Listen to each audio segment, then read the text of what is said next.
The dolly zoom is one of the most disorienting and flashy camera techniques of all time, and it shows up in some of the most beloved scenes in cinematic history. It's famous for its bizarre look, but the shot also teaches us a lot about filmmaking. It shows the different kind of lenses and how to use them, it enhances the emotion of a scene, and it can be used in subtle places you may not have even noticed. Let's see how.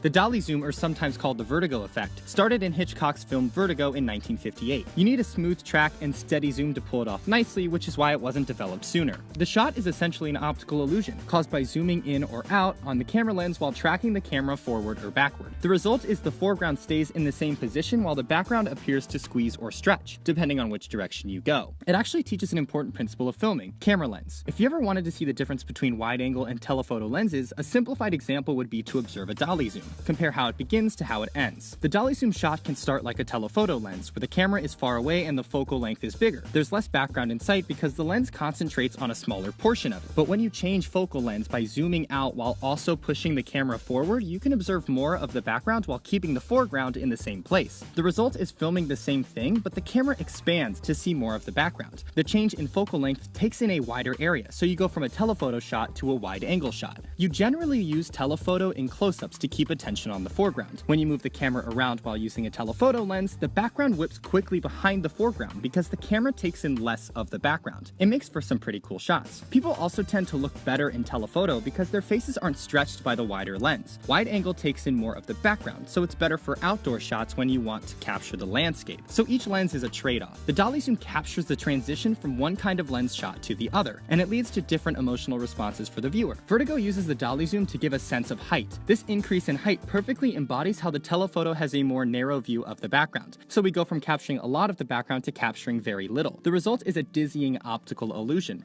The shot is unsettling, even a little bit nauseating for some, because it's physically impossible to experience without some kind of lens alteration. In Goodfellas, the diner scene becomes all the more confusing as the landscape shifts around them in impossible ways. Just as Henry's world is crushing and his paranoia grows, the impossible movement of the diner shows just how disoriented he feels. The zoom makes the world literally close in around him as getting caught seems almost inevitable. As I mentioned before, the wide-angle lens makes people look a bit off. With the famous dolly zoom in Jaws, the shot shifts to a wide-angle look, which makes his face look just a bit more stretched and unnatural, and it unconsciously adds to the rest of the freakiness of the shot. Those three examples, Vertigo, Jaws, and Goodfellas, are the go-to examples whenever anybody mentions the dolly zoom. The problem is that when teaching the shot, the examples usually stop there, which is a shame because it makes the shot seem like a one-off effect for legendary movies. But it's actually a lot more versatile and common than that. Its out-of-this-world visual look makes it commonly used for the supernatural or the feeling of a drug trip. I particularly enjoy its use in The Lord of the Rings because the widening of the holes in the trees gives the visual feeling that the forest is opening up a portal for the enemy to come. It's almost always used at a movie's climactic epic moment, so if your hero fails, it adds to the punchline.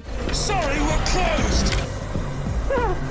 The shot has even found its way into animation. Brad Bird uses it extensively in his films. The food critic flashback gets enhanced with a dolly zoom effect to simulate the transportation from one world to another. Animation, particularly computer-generated, has a distinct opportunity to use the photo in interesting ways because of animation's complete control of object placement. As Remy relates to Chef Gusteau, the dolly zoom is no longer used to disorient the viewer, but to show them get physically closer together, indicating a relationship is born. The Incredibles has a seemingly impossible dolly zoom as Mrs. Incredible gets closer to the temptation. Both instances are non-disruptive, but also draw our attention to certain parts of the shot with its trademark squeezing effect. The dolly zoom is certainly a fantastical shot at the disposal of the filmmaker, but remember, it's more than just a cheap trick. Alfred Hitchcock used it for depth, Scorsese used it to show paranoia, and Brad Bird used it for visual cues. So be on the lookout for it. Thanks for watching.